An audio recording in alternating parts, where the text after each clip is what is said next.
Hi everyone, this is Richard from Wheel of Time Theory and welcome back to the channel. So unfortunately this last Wheel of Time Wednesday we didn't actually receive any new news, but that does not mean there wasn't any throughout the community yesterday. And so whatseries.com have reported that this is as of yet unconfirmed, but have set a tentative filming dates for the second season of the show, which will run from June 2021 all the way until March 2022. That is a video which I will be covering on a later date, so look out for that. But for this particular video, as I'm sure you can all see from the title, we're going to be going over some newly released set photos from the show. And one in particular, I'm sure a lot of you fans of Nyneave and Perrin out there will be very happy to see. Right, so without further ado, let's look at that very photo. So, as I'm sure you can all see from the photo, we unfortunately don't get great looks at both Perrin and Nyneave. One is because, as you can see quite clearly from the photo, Marcus Rudder is quite clearly engulfing over Zoe Robbins, and so we only get a partial look at her braid. But I'm sure nonetheless, for any of you Nyneave fans out there that have been longing to see any sort of glimmer of a shot or a photo of Nyneave, and in particular that braid of hers, this is a lucky day for you. Secondly, with Perrin, he's bloody huge. So there's no need to worry on any of those particular fronts, and he's pretty much engulfed the whole of Nyneave as well as the other men in the photo. He's quite clearly a lot taller than them all. But while this photo is indeed quite a blurry one, we do get our very first look at some armor designs for the show, and that of course is to do with the Fal Dara army. Now, I can see straight away from these designs that there's a lot of thought and careful consideration being taken into it, as we can see a lot of what I would consider the hallmarks and heritage showcased throughout this particular set of armor. Especially as well, they've taken quite a lot of consideration into the very small and brief descriptions that we get of it throughout the first book. So my initial impressions are the design team have taken a lot of thought and consideration into the design for this particular set of armor, especially when they've had to consider the fact that these particular set of Shienaran people are living so close to the Blight, and with that comes the, what's the word I'm looking for here? The constant threat of shadow spawn, raids and skirmishes throughout the year. And with that, you would get a sense that this particular set of Shienarans would forever be refining their armor, considering the fact that they're always being in skirmishes and battles. And so what I feel we're seeing with this set of armor is there's a huge degree of evolution that has gone into its design from the Fal Daran side of things, as well as from the real world design team that have created it. So with that being at the forefront of their minds during the design process, they've settled on a design and created it that has a look of armor that has been refined over the years, as I've said on numerous occasions now, but it's there to make the wearer of it be more comfortable and functional in it, while still giving them a big amount of protection for the wearer during battle. And so they've landed on this design which has two layers to it. They've got this undergarment which is called a gambeson, which I would guess is made up of some sort of leather or something along those lines.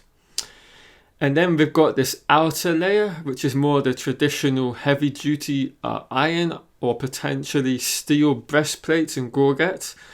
So this design has incorporated multiple elements for both comfort and mobility, as well as protection for the vital parts of every warrior that dons this armor, particularly the neck and the torso. And although we can't see it from this photo, I have no doubt that that has been continued throughout the lower portion of the body to cover the hamstrings and the thighs and any of those really important parts of the body that you would want to keep covered up. As for the weapons, they've stayed very true to the book's descriptions as well, with the guard in the foreground holding a pike as well as having a short sword on the side of his waist. So they've really stayed as true to the book's descriptions for this particular set of armor as they can, while taking charge on the design elements that aren't perhaps as obviously written in the descriptions from Robert Jordan in the books. And by that I mean the overall style and design of the armor and how it would look on the people. So having looked at this armor and just the generalization of the Fal Darans and their positioning on the map, I would be quite shocked to see any other nation having armor that has a distinct style anywhere near as similar to this particular one.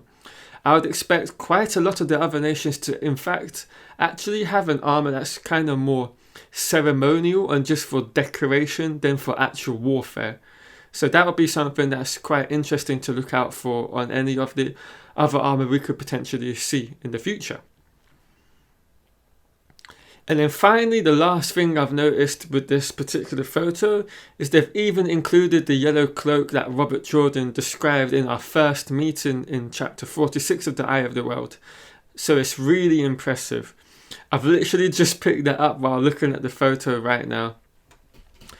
Up next, we have this photo, which is an extended look from the one we got of Tar Valon earlier from Narg the Trolloc.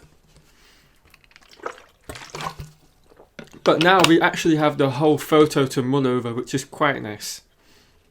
So the first thing that hits me while looking at it is there is this obviously a huge camel front and center in the pic, which I'm not sure a lot of people would have perhaps expected to see at Tar Valon, which is intriguing to say the least. And this says two things to me. One is that they're very much, from the looks of it, going to be using Tar Valon, at least visually, very much as a trading hub. So, not least because of the fact that it's the second most populated city in the Westlands, but more importantly, it's a vital trade and transport link hub between the borderlands and the more populous and richer nations such as Tyr, Andor, Ilian and Keraheim. So I believe that whenever we get an on-screen scene with Tar Valon, we're going to see a huge, diverse and colourful palette in terms of the townsfolk and the people we see in the cities, with the amount of people that are going to be travelling there throughout the Westlands. So we're going to see all the cultures and the people's clothings mixing together, which I think is going to look quite beautiful on the screen. I mean, just look at the tradesman in this photo with the camel. He's got this Middle Eastern vibe to him, which I'm guessing could be potentially from Arad the Man or from that part of the Westlands. And you can definitely see from this photo he's in some sort of bazaar or market within Tar Valon, as you can see other storeholders behind him and a few of the stores just to the left of the photo.